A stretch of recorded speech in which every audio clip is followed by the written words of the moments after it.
श्री स्वामी समर्थ. मैत्रिणींनो, जरा मनापासून उत्तर द्या. तुमच्या मुलाच्या आयुष्यात काहीतरी अडथळे येत आहेत का? तो अभ्यास करतो पण लक्षात राहत नाही. हुशार असूनही यश त्याच्या हातातून निसटतंय. घरातून बाहेर पडतो तेव्हा मनात काळजी धडधडत राहते. कधीकधी आपल्याला कारण समजत नाही, पण आईच्या मनाला जाणवते काहीतरी बरोबर नाही. आणि म्हणूनच आजचा हा विशेष व्हिडिओ प्रत्येक आईसाठी आहे. विशेष करून त्या आईसाठी जिला आपल्या लेकराच्या भविष्याची काळजी झोपेतही सोडवत नाही. येत्या 2 मार्चला सोमवारी होळीचा पवित्र दिवस आहे. हा सण फक्त रंगाचा नाही, हा सण आहे नकारात्मकतेचा नाश करून सकारात्मकतेचा स्वीकार करण्याचा. वाईट विचार, वाईट प्रवृत्ती, अडथळे, दृष्टिदोष हे सर्व जाळून टाकण्याचा. धार्मिक दृष्टिकोन पाहिलं तर होळीचं दहन म्हणजे आपल्या आयुष्यात अंधाराचा अंत. या दिवशी निर्माण होणारी ऊर्जा अत्यंत प्रभावी मानली जाते. काही विशिष्ट योग जुळून येतात आणि त्या काळात केलेले उपाय अनेक पटीने फळ देतात, असं आपल्या धर्मशास्त्रात सांगितलं आहे. म्हणूनच आज मी तुम्हाला असा उपाय सांगणार आहे जो वर्षातून फक्त एकदाच करता येतो. आणि विशेष म्हणजे हा उपाय प्रत्येक आईने आपल्या मुलासाठी करावा. तुमची मुलं लहान असो वा मोठी, शिक्षण घेत असो किंवा नोकरी करत असो, घरात असो किंवा बाहेरगावी असो, हा उपाय त्यांच्यासाठी सुरक्षिततेसाठी आणि यशासाठी आहे. पण एक विनंती आहे, हा व्हिडिओ अर्धवट सोडू नका. मध्ये एक अतिशय महत्त्वाचा भाग आहे जो बऱ्याच जणां चुकवतात आणि मग उपायाचा परिणाम झाला नाही. म्हणून व्हिडिओ शेवटपर्यंत नक्की ऐका. होय, फक्त सण नाही, एक शक्ती आहे. आपण सगळ्यांनी प्रल्हाद आणि होलिकेची कथा ऐकली आहे. भक्तीने अहंकारावर विजय मिळवला, सत्याने असत्य जाळून टाकलं. ही कथा आपल्याला सांगते की श्रद्धा आणि सकारात्मकता असेल तर कोणतेच संकट मोठं नसतं. आजच्या काळात संकटं वेगळी आहेत. स्पर्धा प्रचंड आहे, मुलांवर अभ्यासाचा ताण आहे, वाईट संगती, मोबाईलचं व्यसन, चुकीच्या सवयी. आई म्हणून आपण सगळं सांभाळायचा प्रयत्न करतो, पण काही गोष्टी आपल्या हाताबाहेर जातात. कधी मुलं सतत चिडचिड करतात, कधी अभ्यासात मन लागत नाही, कधी खूप मेहनत करूनही निकाल अपेक्षेप्रमाणे लागत नाही, कधी वारंवार आजार, कधी अल्पकालीन अडथळे. अशा वेळी आपण म्हणतो नजर लागली. आणि खरंच नजर दोष ही गोष्ट फक्त परक्यांची असते असे नाही. कधीकधी ती आपल्या घरातल्यांची, अगदी आईवडिलांची सुद्धा नकळत नजर लागू शकते. कारण प्रेम जितकं खोल तितकी ऊर्जा तीव्र. शिवाय ज्यांच्या कुंडलीत काही ग्रह कमजोर असतात त्यांनाही सतत अडचणींचा सामना करावा लागतो, असं ज्योतिषशास्त्रात सांगत आहे. अशा वेळी योग्य दिवशी योग्य भावनेने केलेला उपाय खूप प्रभावी ठरतो. आणि म्हणूनच होळीच्या संध्याकाळी केला जाणारा हा उपाय अत्यंत फलदायी मानला जातो. हा उपाय कोणासाठी? हा उपाय विशेष करून आईने करायचा आहे. कारण आईची भावना, तिचं मन, तिची प्रार्थना यामध्ये सर्वात जास्त शक्ती असते.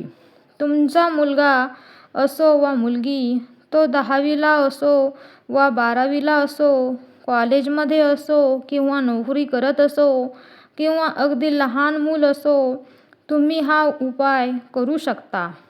वेळ कोणती? होळीच्या दिवशी संध्याकाळी 6 वाजल्यानंतर ते रात्री 12-12:30 वाजेपर्यंत कोणत्याही वेळी हा उपाय करता येतो. पण शक्यतो शांत वेळ निवडा. घाईगडबडीत करू नका. आता पुढे मी तुम्हाला नेमक्या वस्तू, दिशा, पद्धत आणि शेवटी एक अत्यंत महत्त्वाची गोष्ट सांगणार आहे, जी बहुतेक वेळी विसरता, म्हणून लक्षपूर्वक ऐका. होळीच्या दिवशी संध्याकाळी सर्वप्रथम आपल्या देवघरात शुद्ध तुपाचा किंवा तेलाचा दिवा लावा. धूप, अगरबत्ती लावा.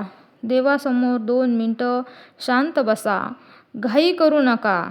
मनात फक्त एकच भावना ठेवा की मी हा उपाय माझ्या लेकराच्या कल्याणासाठी करत आहे. आईची भावना ही सर्वात प्रभावी मंत्र असते. शब्द मोठे नसले तरी चालतात, भावना शुद्ध असली पाहिजे. आता या वस्तू आधीच गोळा करून ठेवा. 7 काळे उडीद संपूर्ण दाणे, 7 सुक्या मिरच्या, 1 चिमूटभर पिवळी मोहरी, नसेल तर काळी चालेल, छोटासा सुक्या खोबऱ्याचा तुकडा. या सर्व वस्तू एकत्र हातात घ्या. इथे 7 हा आकडा खूप महत्त्वाचा आहे. 7 ग्रह, 7 दिशा, 7 दिवस, 7 हा पूर्णत्वाचा आकडा मानला जातो. त्यामुळे 7 वेळा उतरवणे आवश्यक आहे. आता तुमच्या मुलाला देव्हाऱ्यासमोर बसवा. एक गोष्ट विशेष लक्षात ठेवा. मुलाचा चेहरा दक्षिण दिशेला येणार नाही याची काळजी घ्या. दक्षिण दिशा टाळा. पूर्व, पश्चिम किंवा उत्तर कोणतीही दिशा चालेल. हातात त्या सर्व वस्तू घ्या. मुलाच्या डोक्यापासून पायापर्यंत एकसारख्या गतीने गोलाकार पद्धतीने उतरवायचं आहे. 1-2 असा 7 वेळा म्हणा. घाई करू नका. प्रत्येक वेळी मनात स्पष्ट विचार ठेवा. आईचा मुलाच्या आयुष्यातील सर्व अडथळे दूर होत आहेत. नजरदोष, वाईट ऊर्जा, अपयश सर्व नष्ट होत आहे. माझं मूल प्रगती करत आहे, सुरक्षित आहे, यशस्वी होत आहे. हा भाव अत्यंत महत्त्वाचा आहे. फक्त वस्तू फिरवल्या आणि मन दुसरीकडे असं केलं तर त्याचा परिणाम कमी होतो. श्रद्धा, एकाग्रता, विश्वास ह्या 3 गोष्टी मुख्य आहेत. घरात 2 किंवा अधिक मुलं असतील तर ही खूप महत्त्वाची सूचना आहे. एका मुलावरून उतरवल्या गेलेल्या वस्तू दुसऱ्या मुलासाठी वापरायच्या नाहीत. प्रत्येक मुलासाठी वेगवेगळ्या वस्तू घ्या. पहिल्या मुलावरून उतरवलेल्या वस्तू टाका. एका ताटात ठेवा. नंतर पुन्हा 7 उडीद, 7 मिरच्या, 7 मोहरी आणि खोबरे घ्या. दुसऱ्या मुलावरून त्याच पद्धतीने उतरवा. कारण प्रत्येकाचं ऊर्जा क्षेत्र वेगळं असतं. एकाच वस्तूने दोघांचं उतरवलं तर परिणाम मिसळतो असं मानलं जातं. आता पुढचा सगळ्यात महत्त्वाचा टप्पा उतरवून झाल्यावर त्या सर्व वस्तू एका ताटात गोळा करा. आता तुम्हाला घराबाहेर जाऊन जिथे होळी पेटली आहे तिथे जायचं आहे. पण थांबा.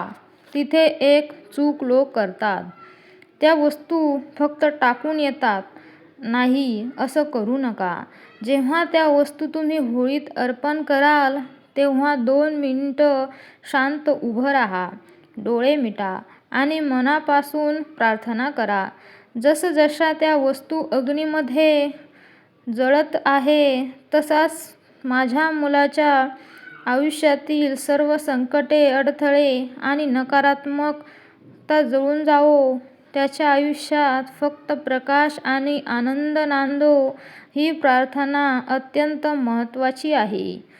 तुम्ही उतरवलेल्या वस्तूच ताट घेऊन ज्या ठिकाणी होळी पेटली आहे तिथे जा. शक्यतो अग्नी शांतपणे पेटलेला असेल अशी वेळ निवडा. अगदी गर्दीत घाईत टाकून लगेच निघून जाऊ नका. त्या वस्तू हळुवारपणे होळीच्या अग्नीत अर्पण करा.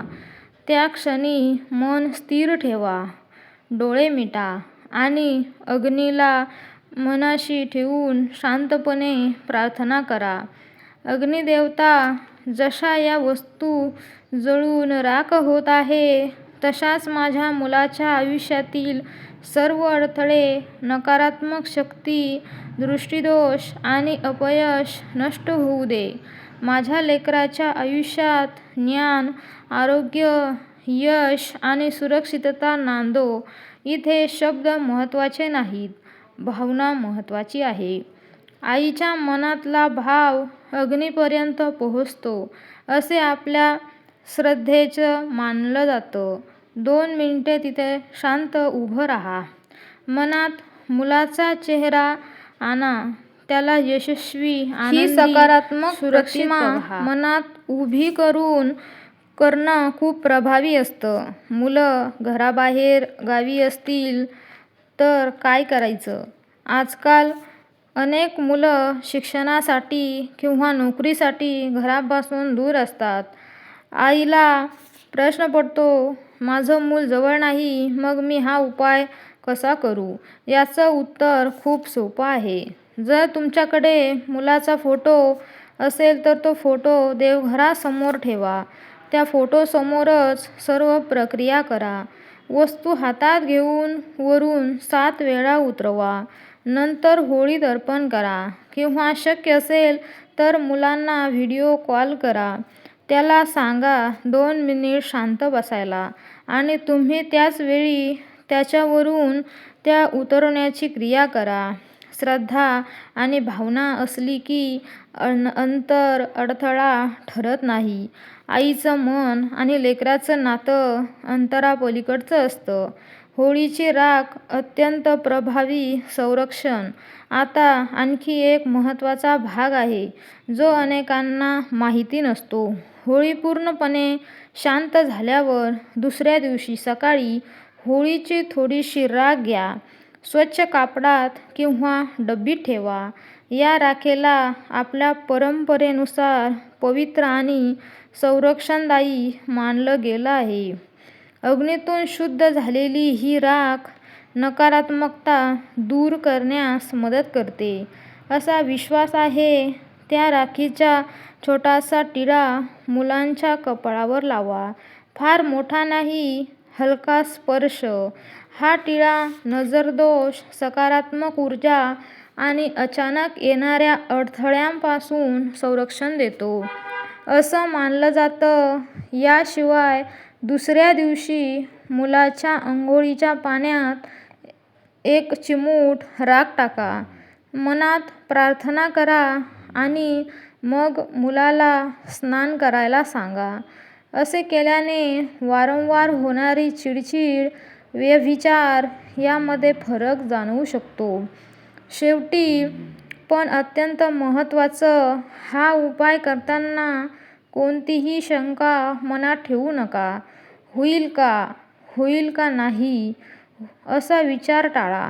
श्रद्धा असेल तर परिणाम जाणवतो. आणि लक्षात ठेवा, श्रद्धा, सकारात्मकता आणि आईच्या भावनेची शक्ती जागृत करतो. जर तुमच्या मुलाच्या आयुष्यात सतत अडथळे येत असतील, अभ्यासात मन लागत नसेल, नोकरीत प्रगती होत नसेल, वाईट संगती लागली असेल किंवा सतत नजरदोष लागत असेल, तर या होळीला हा उपाय अवश्य करा. वर्षातून फक्त एकदाच ही संधी मिळते. आई म्हणून आपण जे काही करू शकतो ते मनापासून करा. बाकी सर्व स्वामींच्या चरणी सोपावं. शेवटी फक्त एकच प्रार्थना करा, श्री स्वामी समर्थ, माझ्या लेकराचं रक्षण करा. त्याच्या आयुष्यातील अंधार दूर करा. त्याच्या आयुष्यात यश, समाधान आणि आरोग्य द्या. जर तुम्हाला हा माहितीपूर्ण व्हिडिओ उपयुक्त वाटला असेल तर जरूर लाईक करा. नवीन असाल तर चॅनलला सबस्क्राईब करा आणि ही माहिती इतर आईंपर्यंत पोहोचवा. श्री स्वामी समर्थ अशी कमेंट करा. चला पुन्हा भेटूया पुढच्या अशाच एका भक्तिमय आणि माहितीपूर्ण व्हिडिओमध्ये. श्री स्वामी समर्थ. धन्यवाद.